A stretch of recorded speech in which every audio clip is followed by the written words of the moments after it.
Hello everyone, I am back once again, and today we're going to be showcasing week 11 of the PAC League. Not week 10 like I said in my last video, but week 11. Unfortunately I couldn't get my week 10 match, so obviously this is all I got, so yeah, week 11. This is going to be the final week of the season, by the way. My opponent for this match is going to be Sally Mumble, but representing, I believe, the Austin Tauros team. Tauros, jeez, I said Towers almost, but it was Tauros, yeah, the Austin Tauros. Tauros, jeez, I can't say that right. Sally Mumble and the Austin Tauros, there we go. Jeez, I don't know why I had a hard time saying that, but yeah, that's the opponent we're going to be dealing with here. And yeah, hopefully we win, because this is the final week of the season, so it would be nice if we end this season on a positive note by winning this match. So yeah, I don't have a recollection of his draft though, so obviously that kind of blows, because I honestly don't remember what to expect from this guy. This is also post commentated as well, just a reminder, so you guys don't think that I'm live commentating this, because it's not live commentary, it's post commentary. This match already happened, I'm just speaking in retrospect now. But yeah, so also we're also going to be doing this match via land mode as always, because again, land mode is a lot better than the 20-minute timer, by a long shot actually. I already mentioned that my only complaint with this is really just the lack of being able to change music and whatnot for the Wi-Fi matches. But other than that, the format itself is pretty good actually. It's a lot superior. But anyway, here we're just waiting to see what we're gonna get. Oh yeah, and that was the other thing I actually didn't like about the land mode, was how long it takes to wait for the match to materialize or to initiate. So, but there it is. So yeah, his team, it consists of a Piloswine, a Haxorus, a Blacephalon, which is something I haven't seen since Generation 7 obviously, a Sceptile, the Tapu Koko, another mon I haven't seen since Gen 7, and a Galarian Weezing. So yeah. As for what I lead with, I believe I lead with the Lantern, because I kind of don't feel like, given what I have on my team, especially with the Heracross, I don't think he'll want to lead with the Piloswine, but he might lead with everything else. So because of that, I decide to ultimately lead with Lantern. Here I think the goal with Lantern is just, if the matchup is okay at the very least, I might actually want to go for maybe Scald, or even Toxic if the matchup isn't ideal and I anticipate him to want to switch out or something. That way I can, like, maybe Toxic one of his mons. If he doesn't lead with Piloswine, maybe I can predict him switching in the Piloswine, expecting a Volt Switch attempt, maybe. And then I can get a Toxic off that way, on the Piloswine. Because with the Piloswine, I'm most certain is going to be Eviolite, honestly. I don't think there's ever a case where it's not Eviolite, honestly, because it's a Piloswine, obviously. He could have Mamoswine if he really, really wanted to, but that's not part of his draft, obviously. So, yeah. So here we go. Sally Mumble. I think his name is Mumble in this game, which is funny. I think Sally would have been a better name, but it's all good. Everyone has their preferences after all. But anyways, he's going to lead off with the Blacephalon, obviously. And I lead off with Lantern, of course, so obviously this is a good matchup for me. However, it is a Blacephalon going up against a Lantern, so I don't feel like he'll want to stay in. So because of that, I do end up going for the Toxic rather than the Volt Switch. Or even for the straightforward Scald, honestly. Because I feel like he could have just switched in Sceptile in that case, honestly, if he anticipated a Scald going towards the Blacephalon. But yeah, so here he's going to go for the Psyshock, which I honestly didn't know this thing could learn. But honestly, I almost never, I don't even think I've ever used Blacephalon actually. And if I have, definitely didn't have Psyshock, so. But yeah, he went for it here, and it does quite an amount actually. So because of that, I actually go immediately for the Scald afterwards here, because I at least want to get some damage on this, and if he switches out, maybe burn something that may switch in. If he switches in the Sceptile, getting the burn on that would be nice actually, since most Sceptiles are typically physical attackers, so especially in this case, because I believe his Sceptile can cover some of my mons with his physical attacks. But yeah, so he does stay in, goes for Shadow Ball this time, and I do get a decent amount of damage with this Scald, which is one of the reasons why I was actually kind of anticipating him to switch out in the first turn, because I figured that even though Lantern is not invested offensively, it would still do a lot of damage with Scald. but he decided to stay in and go for Shadow Ball. He does have my Lantern quite crippled at this point, and it's starting to kind of get me to wonder if I should actually switch out or should I just continue attacking it. I don't remember if I actually end up switching here. I might have actually. In fact, I think I might have actually switched into the Crocodile if I do switch out. If not, then I'd probably just stay in and just keep attacking. But if I do switch out, yeah, okay, I do switch into the Crocodile. I think I was anticipating either another Shadow Ball or another Energy Ball. Or, not Energy Ball. Psyshock, there we go. Although I was aware that this could have had Energy Ball, but I just didn't think he'd go for it right now. And plus, if he actually did have it, he would have gone for it the first turn, and he just never went for it, so he just went for another Shadow Ball, so probably this confirms that he probably never even had Energy Ball on this thing. And the good news is that on the switch in, the Blacephalon goes down to Poison, obviously. So now my Crocodile can attack without locking itself into a move first. He does go into the Galarian Weezing, which, yeah, I can do a lot of damage with Earthquake, but I'm personally convinced that I'm not going to be able to one-shot it because of how physically bulky Weezings typically are. So because of that, I'm actually going to switch out, but I'm right now considering what I want to switch out. And I believe that switching is actually going to be possibly the Lantern again. Yeah, and it is. I think what I want to do with this Lantern is really just go for Scalds and just get the burn on this Weezing. Since I can't poison it because Weezing is a poison type, obviously. The Galarian form also has the Fairy typing. Another reason I didn't want to stay in with Crocodile to get the damage on the Weezing was because it's a Fairy type. This thing might have some form of Fairy type move. And that move that he just went for, I think it was like Steam. Like something Steam.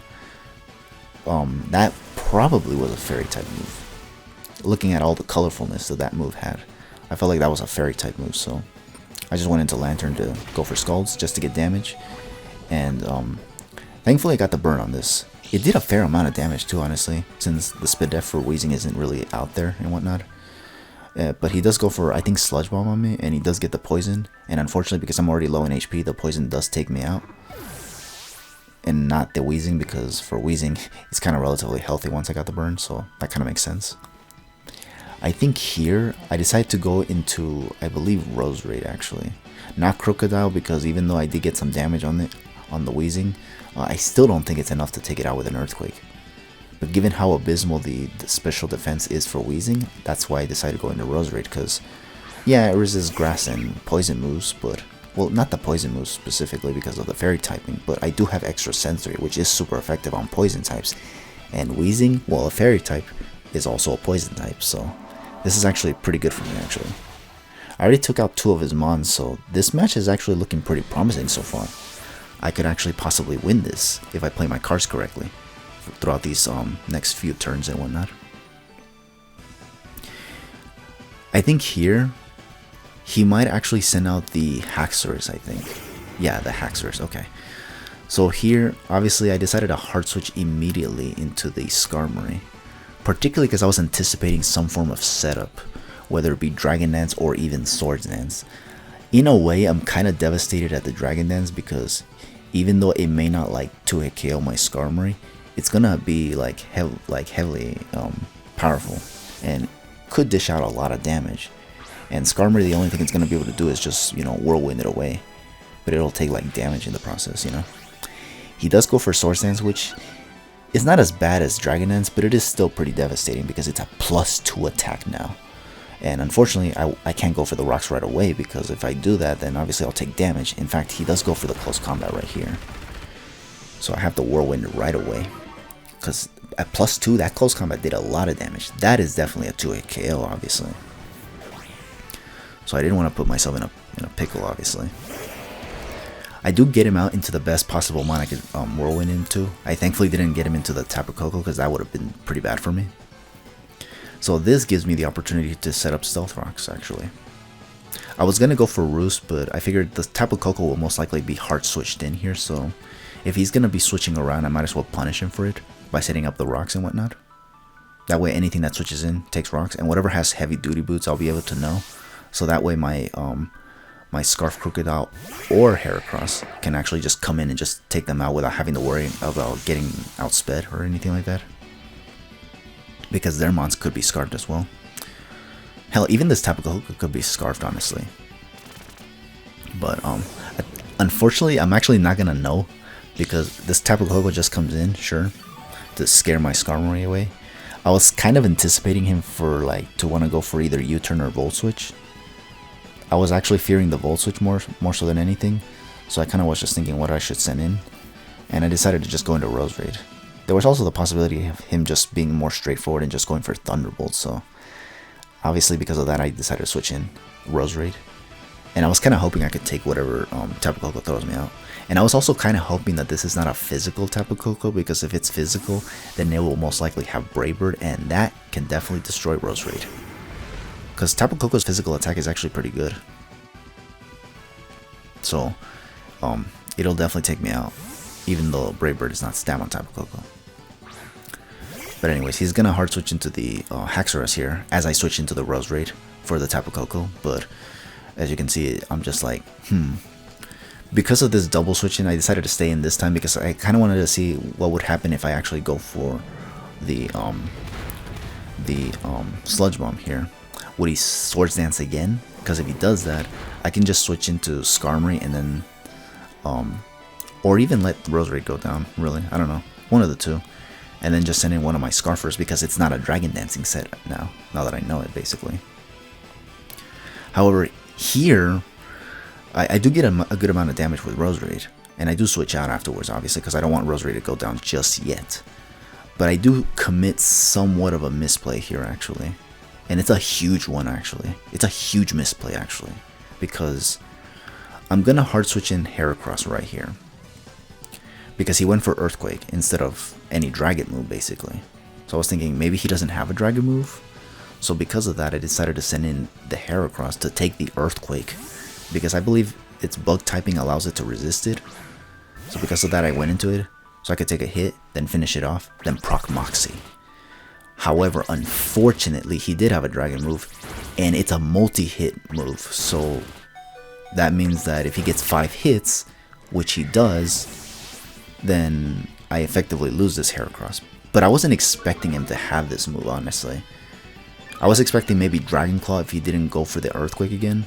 I was just hoping I'd be able to take it and then retaliate, but that didn't end up happening, so as a result, I ended up losing Heracross for literally no reason. I think in retrospect, I should have just switched in Skarmory if I was going to switch out the Roserade. Because even if he went for Swords Dance, I could have just possibly gone into the Scarf users, whether it be Heracross or the Crocodile, and just finish it off. It would not have been able to do much, honestly. So sending in Skarmory was probably the play, especially since I already got the rocks up, and unless that Tapu Koko comes in to try to defog it, there's not really much he can do to remove them, so. And if he does remove them, it's going to cost him, so. Yeah, that was probably a huge misplay, so. Obviously, I'm just going to hope that it doesn't cost me in the long run. But yeah, here I believe he goes for close combat just to get more damage on my Skarmory. I just go for the Brave Bird just to finish this thing off and not have to mess around with this thing anymore. And from here, I think he sends out the Tapu Koko once again, actually. I'll be honest with you. I think he sends it in once again. But I'm not too sure. I'm about to see right now. This Tapu Koko is kind of a threat, actually. Looking at my team right now. But yeah, okay, so it's the Tapu Koko. He is going to send it in. However, unfortunately, I think once again, this Tapu Koko is not going to do anything other than just proc the Electric Surge again. Which is kind of annoying, actually. Like, he keeps calling out my switches, actually. I think here I try to switch into, I believe, the Crocodile or the Dragapult, one of the two. I think I switch out, though. I just don't remember if it was Dragapult. Like, sending in Dragapult would be risky, because obviously Dazzling Gleam is there, obviously. But Dazzling Gleam would also cover Crocodile, so. Do I really switch out? Because I think here would be a good time to sack Skarmory, but apparently I choose to keep him alive. I'm guessing for the Sceptile, honestly. But he does double on me again, and he does go into the Sceptile, so again, probably should have just stayed in and, you know, sack the Skarmory. had he just gone for Thunderbolt, and then I could have just sent in one of my Scarfers. Well, actually, not or Scarfer actually in Crocodile, because obviously Heracross went down. If I didn't make that misplay, that Heracross would have still been around though, and would have been able to put in some more work. But alas. Although this thing, this Sceptile, I think had like a seed that procs in electric terrain and raises its defense, and that pretty much allows it to get unburdened. So because of that, I basically put myself in a very tight situation. I think again I should have just stayed with Skarmory and just gone for the Brave Bird. Even if he took out my Skarmory with Tapu Koko, I could have just sent in Crocodile to just scare it away, go for knockoff, or even Earthquake. Even if he sends out this damn Sceptile, I could have probably just sent in the Dragapult afterwards and just go for Draco Meteor. But instead, I put myself in this situation, and now this thing is +1 defense, so I can't even do much damage with Crocodile. And I switch out yet again into Dragapult, which I think once again is a mistake, because I think the important thing here is just to get damage up, and I don't go for any attack whatsoever.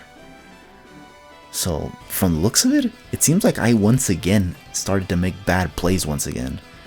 Because here I go for the Draco Meteor now, since he didn't attack me. Goes for Acrobatics. I do live it, but unfortunately this Draco Meteor, because I didn't get any damage with any of the 2 mons that I had previously, whether it be Skarmory or the Crocodile, this thing survives the Draco Meteor, which it wouldn't have if I actually did some damage on the Sceptile beforehand.